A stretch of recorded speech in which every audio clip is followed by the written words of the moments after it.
Hi, welcome to my 5th video on basic chords and chord progressions.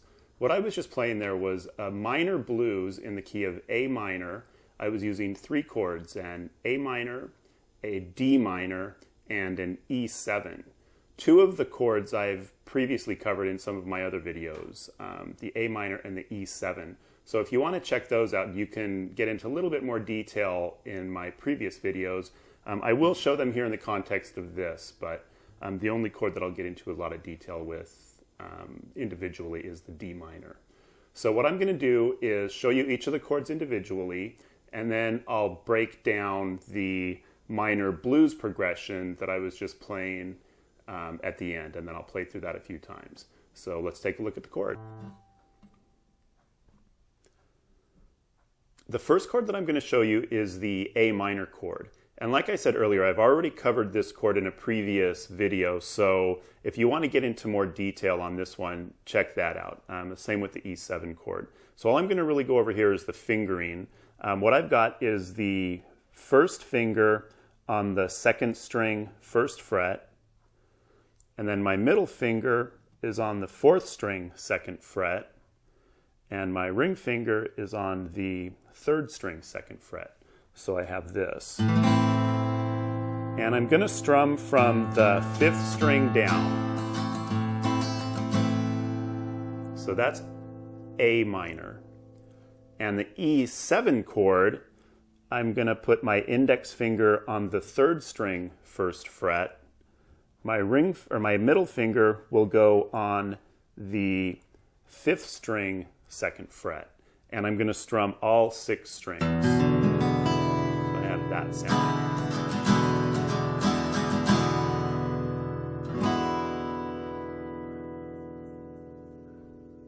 So the D minor chord, that's the one that I haven't covered yet, so we'll get a little bit more into detail on this one.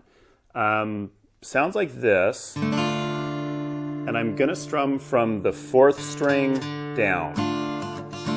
So that open D string, that's my root note. And this chord can be a little bit tricky. There's a little bit of a stretch involved here. It's not a real comfortable chord to start playing when you first start, but just give it a little time. There's a couple of variations in how to play it.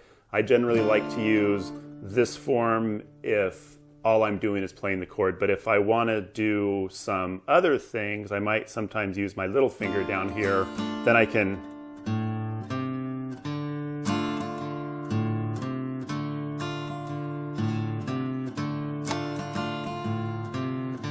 use that finger for playing bass notes or whatever. But the way that you want to play it for now is just like this, and just practice with it. One good way to practice is just coming out of a D chord. So even though those 2 chords aren't necessarily played together all that often, it makes it a good exercise. So I would start on a D chord and then leave my 3rd finger, or my ring finger, where it is, and then just move these 2 fingers into the D minor shape. So I go D, D minor, D, D minor, D, D minor. And just give this one, a little practice. When you're using it in the context of this blues progression that I'm giving you, you can take this shape right here and just move it up and then go into the A minor. So I don't have to pull out of this shape entirely and then go into the A minor chord, or even the E7 for that matter. I can just keep these 2 fingers, my index and middle fingers, in this particular shape, and then just do a slight adjustment and move to the A minor.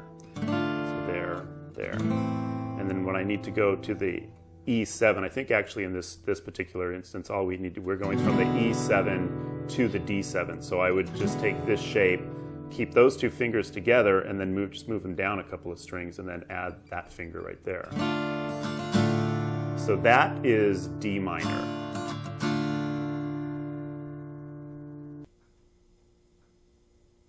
Okay, so now that once we've looked at those chords, let's put them all together in a 12-bar minor blues. If you've seen any of my other previous videos, my first one dealt with the A7, D7, and E7 chords, and I put those into a 12-bar standard blues that you could play through with those. Well, this one is really similar. All we're going to do is convert the A7 chord into an A minor chord and the D7 chord into a D minor chord, and we'll keep the E7 chord just as it is. But the order of the chords is going to remain the same. So take a look at the screen, and I've written out a 12-bar minor blues there.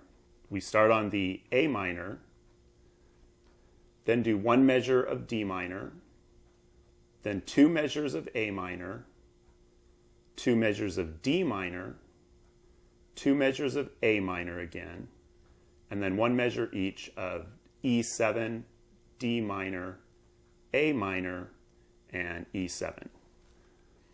So what I'm going to do is just play through that real slow at a steady tempo a couple of times, and that's the way you should practice it. You've heard me say this on all the videos. You know, just keep everything at a real easy tempo and play it that way until you can play the chords smoothly. So I'll do that right now, and I'll catch you next time.